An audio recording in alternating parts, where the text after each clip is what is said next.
বাড়িতে যে এত সুন্দর দোকানের মতো ইডলি তৈরি করা যায় আপনারা না দেখলে বিশ্বাসই করবেন না। বন্ধুরা, তার সঙ্গে স্পেশাল একটা নারকেলের চাটনি বানিয়ে দেখাবো। এই নারকেলের চাটনির সঙ্গে ইডলি খেতে কিন্তু ভীষণ ভালো লাগে। বন্ধুরা, 100% গ্যারান্টি, যারা প্রথমবার ইডলি তৈরি করবেন তারাও কিন্তু বানিয়ে নিতে পারবেন। খেতে কিন্তু ভীষণ ভালো লাগে। চলুন তাহলে শুরু করা যাক। সবার প্রথমে এখানে নিয়েছি আমি 3 বাটি আতপ চাল। 4 থেকে 5 ঘন্টা আগে আমি ভিজিয়ে রেখেছিলাম। তার সঙ্গে কিন্তু একটু মেথি দানাও দিয়ে দিয়েছিলাম। আর এখানে নিয়েছি আমি 1 বাটি বিউলির ডাল। বন্ধুরা, 3 বাটি আতপ চালের জন্য কিন্তু অবশ্যই 1 বাটি বিউলির ডাল নিতে হবে। বিউলির ডালটাও কিন্তু আমি 4 থেকে 5 ঘন্টা আগেই ভিজিয়ে রেখেছিলাম। এখানে নিয়েছিলাম আমি 2 চামচ চিড়ে। চিড়েটা আমি 10 মিনিট আগেই কিন্তু ভিজিয়ে রেখেছিলাম। বন্ধুরা, ইডলির মধ্যে অবশ্যই কিন্তু চিড়ে দেবেন, এতে করে ইডলিগুলো খেতে অনেক বেশি ভালো লাগবে। এখানে একটা মিক্সারের বাটি নিয়েছি। প্রথমে কিন্তু চালটা বেটে নিতে হবে। সামান্য একটু জল দিয়ে খুব ভালো করে কিন্তু আমি বেটে নিয়েছি। এবার আমি বিউলির ডাল আর দিয়ে দেবো চিড়ে, সামান্য একটু জল দিয়ে খুব ভালো করে বেটে নেব। এবার কিন্তু ঢেলে নিলাম। বন্ধুরা, এই ব্যাটারের মধ্যে কিন্তু আর কোনো রকম জল দেওয়া যাবে না। একটু ঘন করেই কিন্তু ব্যাটারটা তৈরি করে নিতে হবে। এবার আমি খুব ভালো করে মিশিয়ে নেব। 5 থেকে 6 মিনিট সময় ধরে কিন্তু এইভাবে ফেটিয়ে নেবে। খুব ভালো করে ফেটিয়ে নিয়েছি। এবার আমি ঢেকে রেখে দেবো 8 থেকে 10 ঘন্টার জন্য।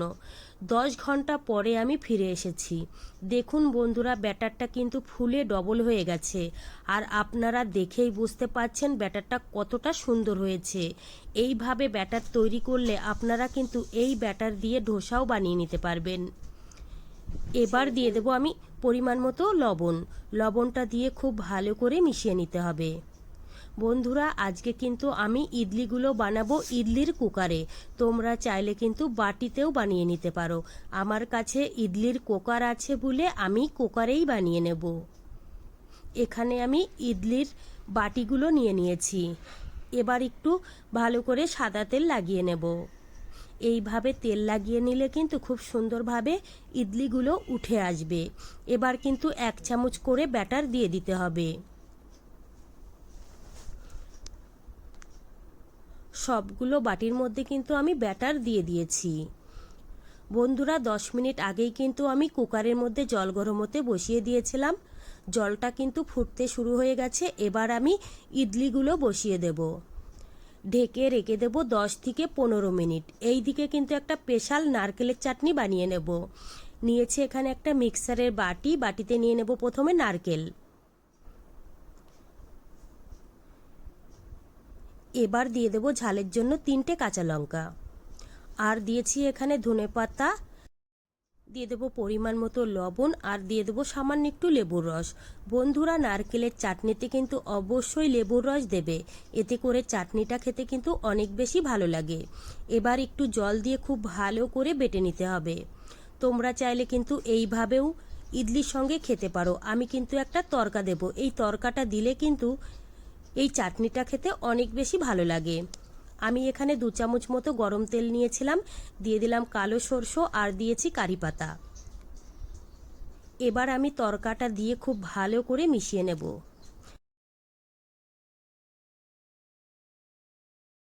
তোমরা চাইলে কিন্তু ধোসা দিয়েও এই নারকেলের চাটনিটা খেতে পারো। খেতে কিন্তু ভীষণ ভালো লাগবে।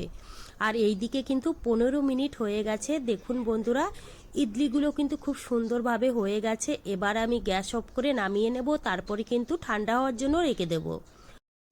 এই দিকে কিন্তু আমি ইডলিগুলো ঠান্ডা করে নিয়েছি। আর দেখুন বন্ধুরা, কতটা নরম তুলতুলে জালিদার হয়েছে, সেটা কিন্তু আপনারা দেখেই বুঝতে পাচ্ছেন। এবার আমি ইডলিগুলো তুলে নেব। বন্ধুরা, আমি যেভাবে ইডলিগুলো বানিয়েছি আপনারাও যদি এইভাবে ইডলি তৈরি করেন তাহলে কিন্তু ইডলিগুলো খুবই সুন্দর হবে। আর খেতেও কিন্তু ভীষণ ভালো লাগবে।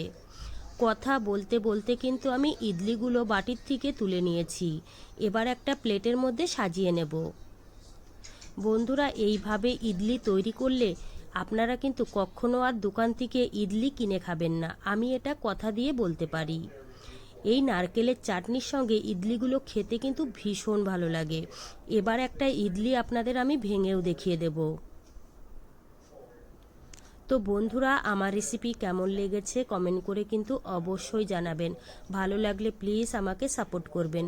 বাড়িতে বানালে কমেন্টে জানাতে ভুলবেন না খেয়ে আপনাদের কেমন লেগেছে। চলুন তাহলে ভিডিওটি আমি এখানেই শেষ করছি।